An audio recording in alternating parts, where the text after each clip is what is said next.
Hello everyone, today we will discuss about electricity. What is electricity? Electricity is a form of energy which can be converted into kinetic, light, heat, and sound energy. Definition of electricity. In simple word, electricity is flow of charged electrons along a conductor.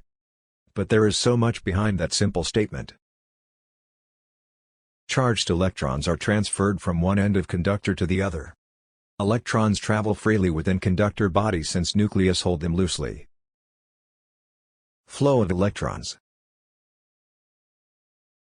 Electrons are negatively charged, and so attracted to positive end of battery and repelled by a negative end. In DC, electrons flow from negative terminal to positive terminal through a conductor such as a wire. A DC circuit consists of voltage source, battery, and a conducting wire connected to positive and negative terminal of battery. See, electricity in a circuit consists voltage, current, and resistance. The flow of electricity is similar to flow of water through a pipe.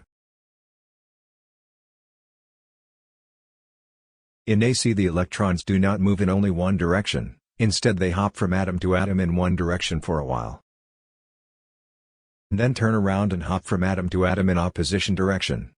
Every so often the electrons change direction. It is all about the definition of electricity. But to understand the electricity briefly, we have to understand the atom. In the next video we will talk about atom. Thank you for watching this video and hope you liked the video. Please subscribe my YouTube channel for more informative videos about electrical.